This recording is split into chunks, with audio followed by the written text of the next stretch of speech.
আমাদের সবগুলো ভিডিওতে যে তথ্যগুলো আমি দেই তার মধ্যে থেকে কিছু কমন কোশ্চেন অলওয়েজ চলে আসে এবং এই কোশ্চেনগুলোর অ্যান্সার আমার মনে হলো যে একটা ভিডিও আমি বানিয়ে দিই। তো যখনই আপনারা এই কোশ্চেনগুলো আমাকে করবেন আমি তখন এই ভিডিওটা দিয়ে দিব। তিনটা কমন কোশ্চেন আমি অলওয়েজ পাই, সেটা হচ্ছে র্যাক রেট কি। যেহেতু আমি আমার প্রত্যেক ভিডিওতে যখন আমি প্রাইজের কথা বলতে যাই, রুম প্রাইজের কথা, তখন আমি র্যাক রেট বলি। তো র্যাক রেট আসলে কি। নাম্বার 2 হচ্ছে সিজন অফ সিজনের কথা বলি, যে সিজনে এমন ডিসকাউন্ট থাকে, অফ সিজনে এমন ডিসকাউন্ট থাকে।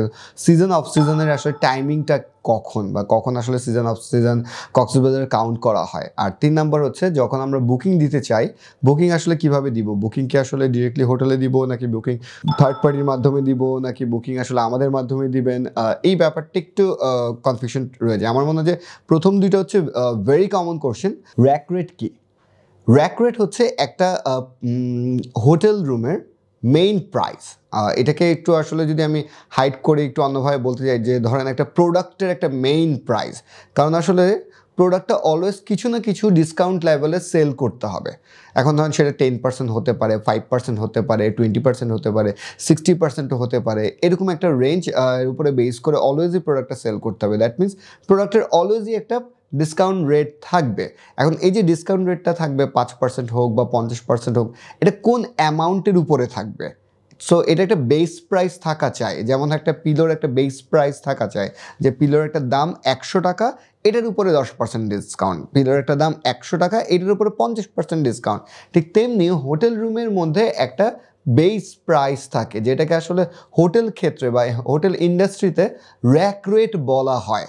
তো প্রত্যেকটা হোটেল রুমের একটা বেস প্রাইস, যার আসলে হোটেল ইন্ডাস্ট্রি লেভেলে নাম হচ্ছে র্যাক রেট, এবং ওই র্যাক রেটের উপরে বেস করেই পার্সেন্টেজ কাউন্ট করা হয়, যে 10%, 20%। আমার মনে হয় যে ব্যাপারটা ক্লিয়ার করা ইজি হয়ে গেছে, বা ক্লিয়ার এখন আমি করতে পেরেছি, আপনাদের জন্য বোঝাটা ইজি হয়ে গেছে। যে হোটেল রুমের যেই প্রাইসটা থাকে এবং যেটা একটা বেস প্রাইস থাকে তাকে বলা হয় র্যাক রেট, এবং ওই র্যাক রেটের উপরে বেস করে যেই পার্সেন্টেজটাই আপনারা পেয়ে থাকেন সেটাকে বলা হয় আসলে ডিসকাউন্ট পার্সেন্টেজ, এবং সেটাই অফ সিজনের মধ্যে আপনারা পেয়ে থাকেন।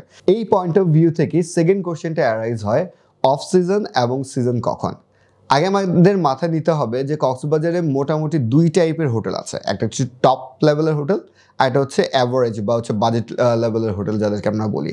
টপ লেভেলের হোটেলগুলো আসলে একটা ইজি টাইম মেনটেন করার ট্রাই করে। যেমন ধরেন হচ্ছে 6 মান্থস সিজন, 6 মান্থস হচ্ছে অফ সিজন। 6 মান্থস বলতে যখন আমরা সিজনের কথা বলি তখন এটাকে কাউন্ট করা হয় যে ধরেন অক্টোবর থেকে মার্চ পর্যন্ত, অক্টোবর, নভেম্বর, ডিসেম্বর, জানুয়ারি, ফেব্রুয়ারি, মার্চ, 6 মান্থস হচ্ছে সিজন।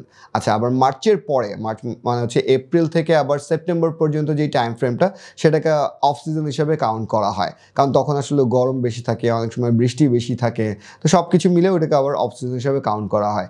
কিন্তু এখানে একটা হেরফের ক্রিয়েট হয় যখনই আসলে আমরা বাজেট হোটেলের কথা বলি, বা এই অফ সিজন আর সিজনের মধ্যে আবার দেখা যায় যে অনেক সময় একটু বেশি ছুটি কাউন্ট করা হয়ে থাকে, তখন একটা হেরফের ক্রিয়েট হয়। এটা একটা এক্সাম্পল আমি দিই, যে যেমন ধরেন হচ্ছে বৃহস্পতিবার ছুটি আছে, শুক্রবার তো এভাবেই ছুটি পড়ছে, আর শনিবার এভাবে ছুটি পড়ছে, রবিবার হয়তো বা অনেকেই ছুটি নিয়ে আসতে পারে। তাহলে 4 দিন টানা যখন ছুটির একটা চান্সেস ক্রিয়েট হয়ে থাকে, তখন যদি অফ সিজনের টাইমও হয় তখন এটাকে সিজন হিসাবে কাউন্ট করা হয়। কারণ 4 দিন রাশ অনেক বেড়ে যাবে, কক্সবাজারে অনেক বেশি ট্যুরিস্ট আসবে, তখন ওই অফ সিজনের মধ্যেও অনেক বাজেট হোটেল তাদের ওই 4 দিনের জন্য রুম রেন্টটা বাড়িয়ে দেয়। কিন্তু যদি আমি আবার তখন বলি যে টপ হোটেলগুলোর কথা, টপ হোটেলগুলো যে ওই একটা মান্থে, মানে হচ্ছে যে হয়তো বা সেটা হতে পারে ধরেন এপ্রিল মান্থে বা মে মান্থে, ধরলাম এরকম একটা ছুটি চলে আসলো, কিন্তু মে মান্থ কিন্তু অফ সিজন হিসেবে কাউন্ট করা হচ্ছে।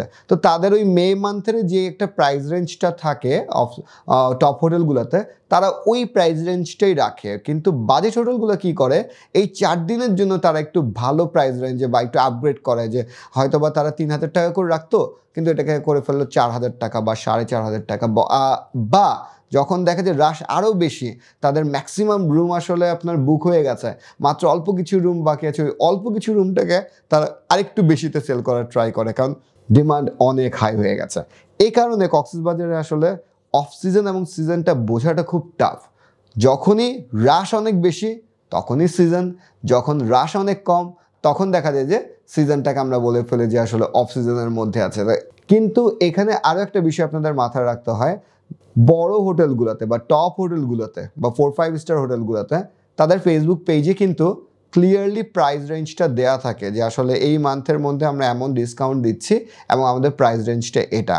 কিন্তু যেটা আপনাদের বাজেট হোটেল থাকে, আমরা নিজেরাও এটা অনেক ফেস করেছি যে আমরা ভিডিওর মধ্যে তাদের মাধ্যমে আপনাদের কাছে শেয়ার করছি যে একটা রুম প্রাইস এমন রেঞ্জের হবে। তো অনেক সময় আমরা কমপ্লেন পেয়ে যাই যে আপনি একটা আইডিয়া দিয়েছেন কিন্তু এটা দেখা যায় অফ সিজনের মধ্যে তারা এর চেয়ে অনেক বেশি রাখছে, কারণ তারা হয়তো ডিমান্ড বেশি পেয়ে গেছে, তো তখন প্রাইস রেঞ্জটা বাড়িয়ে ফেলেছে। তারা কিন্তু কোনো ফেসবুক পেজ মেনটেন করে না, বা তারা কিন্তু কোনো ফেসবুক পেজের মধ্যেও যদি মেনটেন করেও থাকে, রেগুলারলি কোনো পেজে পোস্ট করছে না যে আসলে এই মান্থে আমাদের রেঞ্জটা এমন, ওই মান্থে আমাদের রেঞ্জটা এমন। তাই তাদের ব্যাপারে কিন্তু রুম রেন্টটা ক্লিয়ারলি জানাটা অনেক সময় একটু কনফিউজিং হয়ে থাকে। তো এরকম যদি বাজেট হোটেলে আপনারা বুক করতে চান, তো আপনারা ট্রাই করবেন একটু মাল্টিপল টাইমস বা একটু আগে থেকে তাদের সাথে কমিউনিকেট করার জন্য, এবং কয়েকজন মিলে কমিউনিকেট করার জন্য, মানে মাল্টিপল নাম্বারস থেকে কমিউনিকেট করার জন্য। তাহলে আপনারা বুঝতে পারবেন যে আসলে সবার সাথেই কি প্রপার প্রাইসিংটা বলা হচ্ছে কিনা। এসব ব্যাপার কিন্তু একটু স্মার্টলি হ্যান্ডেল করতে হবে বাজেট হোটেলের ক্ষেত্রে, মাস্ট। থার্ড কোয়েশ্চেন হচ্ছে, আমরা রুম বুকিং করব কিভাবে? আমরা কি ডিরেক্টলি রুম বুকিং করব, নাকি আমরা থার্ড পার্টি কোনো রুম কোম্পানির সাথে রুম বুকিং করব, নাকি আসলে আমাদের মাধ্যমে রুম বুকিং করবেন? ফার্স্ট আমাদের কথা বলি, আমরা কোনো রুম বুকিং সার্ভিস দিয়ে থাকি না, আমরা আসলে কোনো সার্ভিসই দিই না। দ্যাট মিনস হচ্ছে আমরা কোনো প্যাকেজে নেই যে আপনারা আসলে ঢাকা কক্সবাজার বা ঢাকা সিলেট বা ঢাকা বান্দরবান এরকম কোনো প্যাকেজ দিচ্ছি কিনা, এরকম কোনো প্যাকেজ আমাদের নেই। আমরা রুম বুকিংয়ের ক্ষেত্রে আমরা কানেক্টেড না। ইভেন হোটেলের সাথে আমরা যখন ভিডিও ট্যুরগুলো করি, কিছু হোটেল আমাদেরকে অফার করে যে আপনারা কি আপনাদের গেস্টদের জন্য এরকম কোনো ডিসকাউন্ট দিতে চান কিনা, কিন্তু আমি এটা ফিল করি যে এই সব কথাবার্তাগুলো আসলে একটা জাস্ট বলার জন্য বলে। অনেক সময় হয় কি যে আমি বললাম যে 10% ডিসকাউন্ট পাবেন আমার নাম বললে বা আমাদের চ্যানেলের নাম বললে, কিন্তু বাজেট হোটেলে অনেক সময় এমপ্লয়ি চেঞ্জ হয়ে যায়। তো এমপ্লয়ি চেঞ্জ হয়ে যাওয়ার পরে হচ্ছে কি আপনি গেলেন, গিয়ে বললেন চ্যানেলের নাম, তারা বললো যে আমরা জানি না। তো এটা একটা প্রবলেম হয়ে থাকে। তার কারণে আমি বলি যে না, ঠিক আছে, যে আমাদের কোনো ডিসকাউন্টের দরকার নেই, আপনার গেস্টদেরকে নর্মাল যে ডিসকাউন্ট রাখেন ওটা রাখলেই হবে। সো রুম বুকিং, ডিসকাউন্ট, দেন হচ্ছে প্যাকেজ, এইসব কোনো ব্যাপারের মধ্যে আমরা কানেক্টেড না। আচ্ছা, পরের পয়েন্ট অফ ভিউটা হচ্ছে যে পয়েন্টটা হচ্ছে আমরা কি থার্ড পার্টি কোনো কোম্পানির সাথে ডিল করব কি ডিল করব না। থার্ড পার্টি কোম্পানির মধ্যে যদি কোনো টপ কোম্পানি থেকে থাকে অ্যান্ড আপনার যদি মনে হয় যে আপনি একটু সেফ ফিল করছেন, আপনি আসলে এনি টাইম আপনি অনেক ব্যস্ত, রাতের 12টা বা 1টা বাজে আপনি তাদের ওয়েবসাইটের মাধ্যমে আসলে বুক করে ফেলতে চাচ্ছেন, সেটা হলে ডিফারেন্ট কেস, আপনি আসলে করতে পারেন। কিন্তু আমার কাছে যেটা মনে হয় যে যদি পসিবল হয় ডিরেক্টলি কন্ট্যাক্ট করেন, ডিরেক্টলি কথাবার্তা বলেন, ডিরেক্টলি কথাবার্তা বলে জানেন যে আসলে কেমন ধরনের রুম আছে, তারপর এই রুমগুলো আসলে কখন আপনি অ্যাভেলেবল পেতে পারেন, রাশ আছে কি না, বা যেই ডেতে আপনি আসতে চাচ্ছেন ওই ডেতে রাশ আছে কি না, আপনি আসলে যেই রুমটা পাবেন এটাকে আর্লি চেক ইন করা পসিবল কি না, এইসব ব্যাপারগুলো আপনারা আসলে ডিরেক্টলি হোটেলের সাথে কন্ট্যাক্ট করেন, ডিরেক্টলি হোটেলের সাথে কন্ট্যাক্ট করে দেন চেক ইনটা করেন, তাহলে আমার মনে হয় যে আপনাদের জন্য ইজি হবে। কারণ থার্ড পার্টি কোম্পানির মাধ্যমে হয় কি যে আমরা বুক করে ফেলছি কিন্তু আমরা হোটেলের সাথে কিন্তু কমিউনিকেট করতে পারছি না। এবং আমি অনেক সময় প্রবলেম এরকম দেখি যে ইন্টারন্যাশনাল প্ল্যাটফর্মেও আমি দেখি যে বাইরের দেশে যাওয়ার পরে কি করলাম যে বুক করে আসছে, এখন রুম দিচ্ছে না, তারা বলতে যাচ্ছে যে চেক ইন টাইম তো 12টা বাজে, বা চেক ইন টাইম তো হচ্ছে 11টা বাজে বা 1টা বাজে, কিন্তু আমি জানি যে রুম অ্যাভেলেবেল আছে বাট তাও দিচ্ছে না।